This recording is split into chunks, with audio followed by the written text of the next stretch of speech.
Welcome to Wild, Women in Lending Determined to Make an Impact. I'm your host, Robin Lavasser. They say our biggest fear is not that we are inadequate. It's being powerful beyond measure. In this podcast, I will share how to break through imaginary ceilings, lean into success, discovering your purpose, and understanding how to create the business and life of your dreams. From failures to triumphs and all the tactics in between, let's jump into the wild arena together.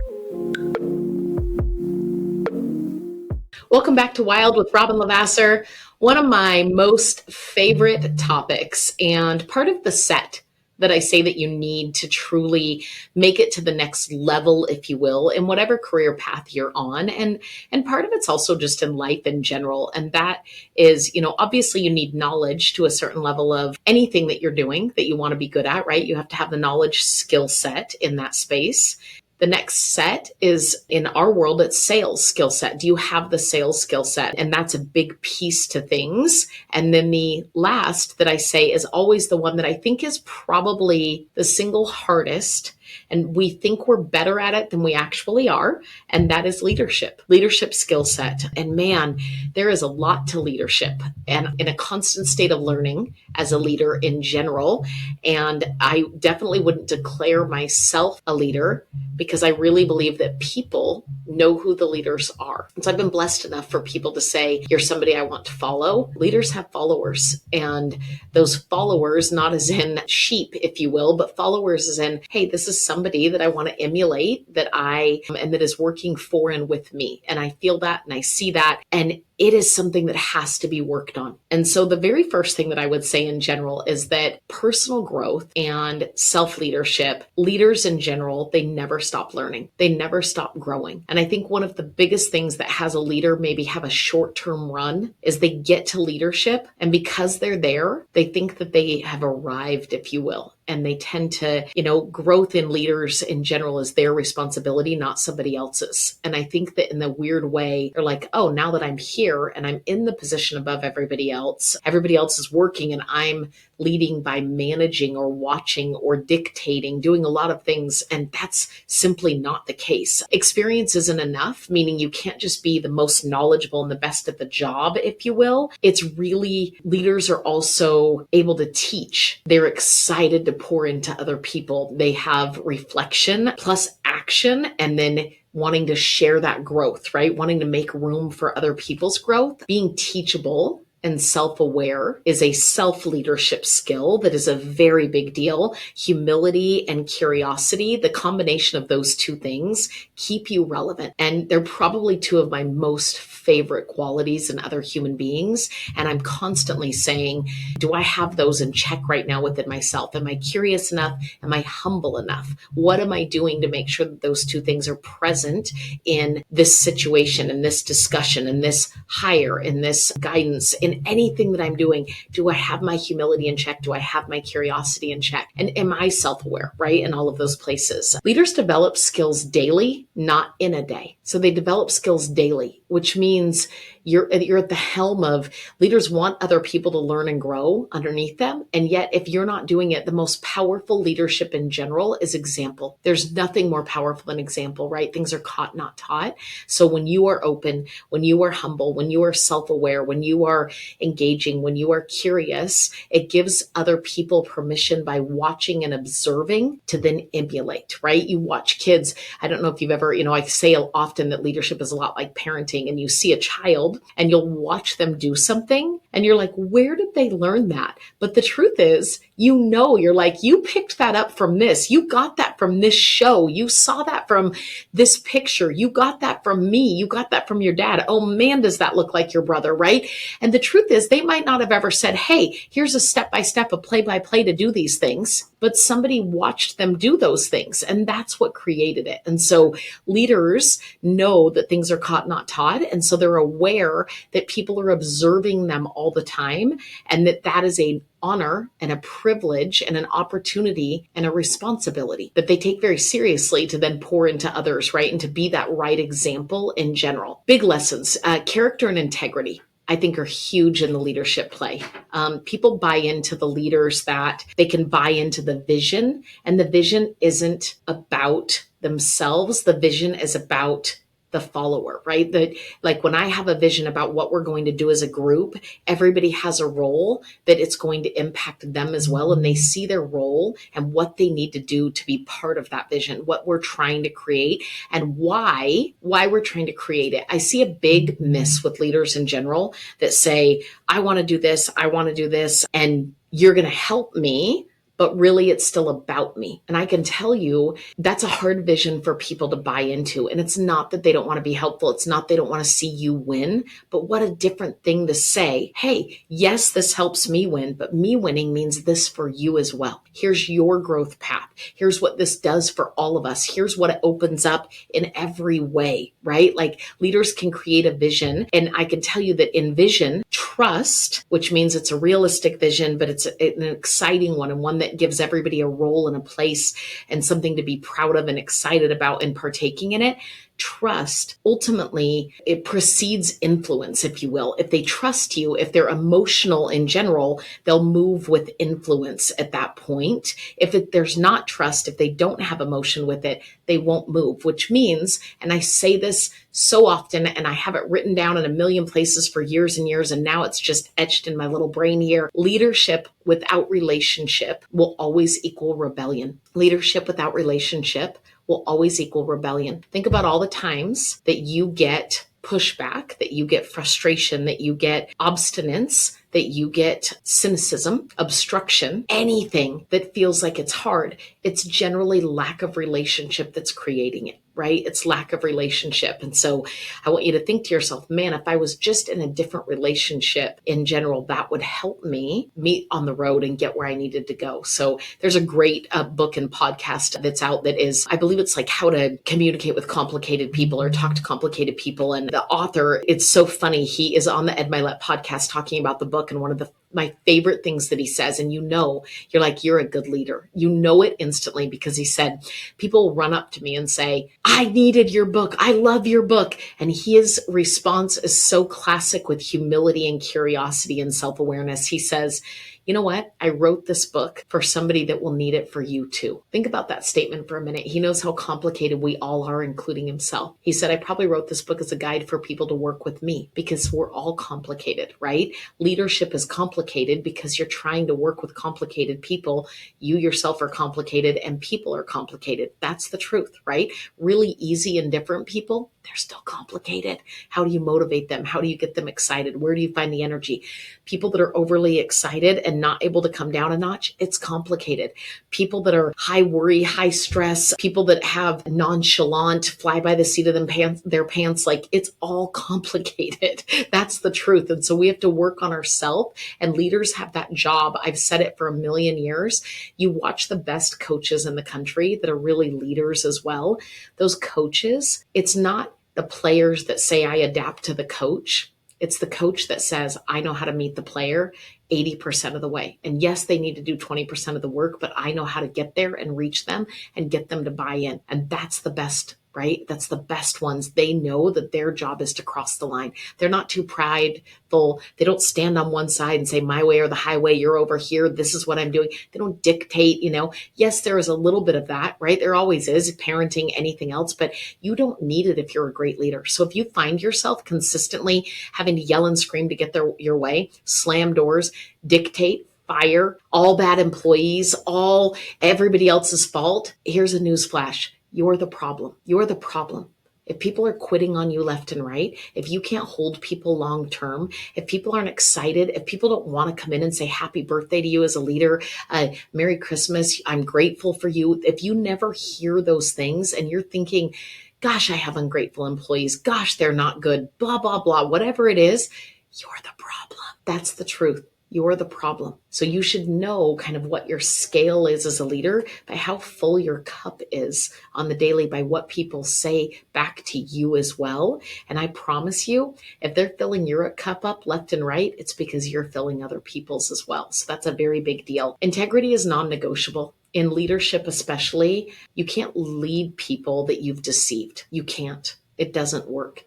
And it's very short term if you think you've gotten away with it. If people have been deceived by you, you cannot lead them. Integrity is what you do at all times, even when no one's watching, right? When you have a choice to maybe not be the person that they think that you are, when they can look behind the curtain and know whether or not, gosh, you're that person. And that aligns in our brains. And when a brain can align and say, you know what, those actions align with words, that behavior in this situation and that situation stayed consistent.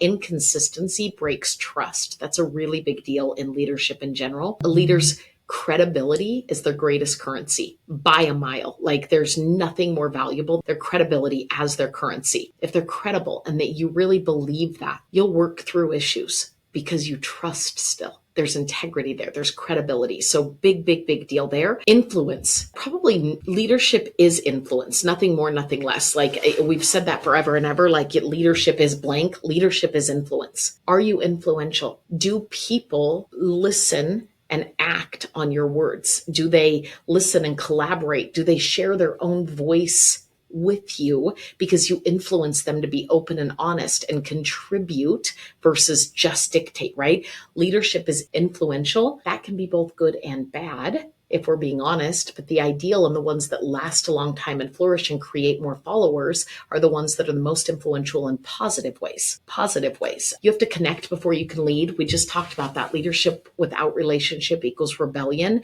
Every time I see someone have a negative narrative, making bad assumptions, being untrusting, not, being worried, all those things, I have them just spend a little time together, get to know each other a little better. Even in my coworker type situations, I'm like, get to know them better. Ask a few questions. Did you know this? Did you know this? I can't tell you, I had a realtor once that didn't love one of my processors' outcomes on a file, didn't love the interactions they had. And the truth was there was nothing really wrong, but they just rubbed each other wrong, if you will. And she's pretty assertive and not trusting naturally. And he's pretty non-emotional on the outside. And so he just kept plugging away and getting it done. And so at the end of the transaction, she called me and said, I never, ever, ever want that processor on my files again. But he's one of my favorite humans on the planet. And this is one of my favorite realtors to work with. She's really not a pain. I adore her and I love him. And I thought, what went wrong? So I asked him and nothing really. And the file closed. I did a closing. It was basically going into documents at the time. And I did something that was probably one of the boldest moves that I could have made. And frankly, a younger version of me wouldn't have done it. I sent him to closing. So here I am, a loan officer with one of my best referral sources requesting to never work with a processor again. Old me would have said, you don't have to work with that processor. And instead I said, okay, I hear you. We'll work on it. And then I went to the processor and I said, do me a favor, go to escrow, go to the signing table. She'll be there and win her over. And let's talk about how. And so I started to talk to him and I told him everything that she loves, what she loves to do in her free time, all these passions that she has, who these clients are to her, and sent him to closing. And I point blank told him she doesn't want to work with you anymore. I let him know, so he was aware. And I said, I need you to win her over. Now I called her and I said, hey, I have to tell you, Will really enjoyed working with these clients and he's on his way to closing. He's going to meet you there. And he's I don't know if you know this, and it's my fault for not giving you background. He's probably one of my favorite humans on the planet. Exceptional father, exceptional husband, incredible, dry but witty sense of humor, engaging in people's success, takes things to heart and really, really wants the team to win, wants the clients to win, wants the realtors to win, like incredible work ethic. Probably some of the best integrity of anybody I've ever known, like that good of a man. And she kind of took a deep breath and I said, so he's going to be at closing, but if you don't want to work with him after that, I completely understand. She called me after the closing and apologized. And she said, I enjoyed him so much. And it was such a lesson that leadership without relationship equals rebellion, meaning they didn't have a relationship with one another. He was leading her a little bit. She was leading him a little bit. It wasn't going well. But once they humanized it, got together, saw each other face to face, had a little belly to belly, man, did things change. So leaders lean in, not out, right? They don't go behind the scenes. You shouldn't ever have somebody surprised by being fired. You shouldn't have anybody dumbfounded by your behavior or your response to something. Like Clear is very kind in leadership. You leaning in, you knowing that relationship, that connection is so incredibly important is such a key. When leaders touch a heart before they ask for a hand is like a quote that is actually out of, it's in the John Maxwell, I think 26 Lessons of Leadership, which is such a good book, by the way. Head to heart connection builds buy-in in general. We talk about that a lot, right? In sales, in leadership in general. And so they touch a heart before they ask for a hand, which means you don't have permission to dump and pile onto people when you haven't gotten them to open themselves up to love you, the vision, the company, what you're standing for, what they're working towards. If it's just a job, at some point they can find a job elsewhere. That's a problem, right? And so I think some leaders think like, I can't expose myself. It's vulnerable to open myself up. It's dangerous to be friends.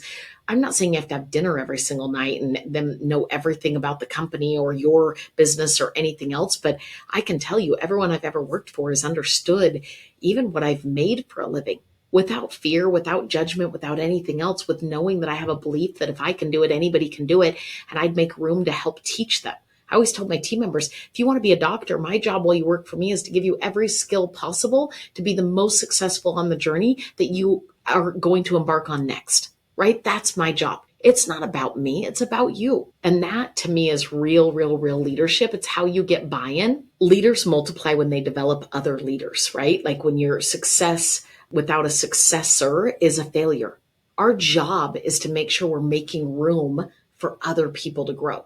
And when I stepped out of actual originations, I was so proud of my team for stepping up and stepping in to that space. And to this day, I'm just so incredibly grateful that an opportunity for me was found that then made space. I didn't think nobody can do it as good as me. That was mine. It's not meant to be anybody else's. I thought, man, here it is, team, and you're ready. You're ready to take that space. And now look what you're doing with it. It's this beautiful gift that I was able to pass on. But the truth is, they're so much better than I was at their age. And that to me is a testament of leadership in general, of relationship, of all of those dynamics. So really big deal. Encouragement is oxygen. Encouragement is oxygen. People don't work well in shame and blame. People don't work well when they feel small, belittled, they lack confidence in themselves naturally, most people, and they really do when other people feel like they lack confidence in them. So micromanagement, constant correction, constant critique, encouragement is oxygen. So remember, they can't breathe. Their souls can't breathe for the work without the recognition, right? It fuels retention. It fuels performance. It allows for people to want to be part of something. And we are really good at saying, get better at this, work on this. I see that was a mistake. And we're not so great with ourselves and with others of saying, bravo, I see you. I'm excited. You did that great. It could be the smallest thing. A drop of encouragement can literally clear the water that might have been a little dirty from critique. So very big deal in regards to encouragement in general. Empower others. One of the things leaders often do is think I'm going to be the best, so I'm going to hoard that control, if you will. Give responsibility, authority, empowerment to other people and let them do it, right? Can you imagine trying to teach your child how to ride a bike but never letting go of the seat as you're riding alongside them? Never letting go. The truth is, when you let go, the odds are your kid's going to fall down and skin their knees a time or two. They just are. And that's okay, because they'll get back up, realize that didn't hurt that bad, but then they'll know what caused it to begin with. Maybe they took their eye off the road. Maybe their handlebars shook a little bit. Maybe they took one hand off. Maybe they got scared and overthought it. Whatever went on, they'll correct because they were doing it, because they felt empowered and encouraged. And your job is to not hold back onto the seat. It's to say, let me help dust you off, but get you back on and send you on your way again. So leaders make space for that empowerment. Very big deal. Fail forward. That's a big one in leadership in general. Not only yourself, but allow for other people to fail forward. Own your own mistakes. I always look for a way to put the blame on myself first. And then I allow for people to acknowledge what they see they did as well, and or what the group did and what we could do to fix it together. It doesn't have to be you were wrong, I was right. It's just, how do we get it right the next time? That was a good try, but we missed. What could we change? What could we move the dial on, and how could we move forward? Very big deal. Change is inevitable, but growth is optional. Let me say that again. Change is inevitable. Growth is optional. Leaders lean into change, not away from it. When leaders stay obstinate, this is how we do it, we're always going to do it this way. That's been parenting my whole life. There's these pieces of me that can hear my mom and dad being like, because that's what we said so. And we've opened ourselves up to do things a little different way, even though I knew something different. And I'm so grateful for that because it's just different path forward, still holding on to a little bit of the things that work and the foundations, and yet being open to the world is a little different. We need to make adjustments. There are changes that have to happen. I could teach a million things on leadership. It's probably 22,000 podcasts for me that I listen to, that I read, that I engage in, that I constantly work on myself, because I think that leadership and communication in general are two of the most powerful tools that you can give yourself to be successful in life and honestly make a difference in the world in general. And so hopefully just some of these things, I promise you there's more. I could probably talk for 2 more hours. Hopefully some of these things are something you can grab onto. Implement a couple of them. Look at yourself and say, what could I do a little differently here? How could I tackle this a little better? How can I have tough conversations sooner? How can I be more clear, more kind, more encouraging, more open, more vision driven, more relationship, right? Focused? How can I make sure that my integrity is in check? And that my humility and my curiosity are keys to the puzzle, and just continue to develop yourself, because if you're doing that, you give space, room, and example for other people to also want to develop and work forward with you. So be the best leader you can be, but get better every single day. It's mandatory. It's a whole heck of a lot of fun. And I promise you it makes a big difference in our industry in general, but I would say in life.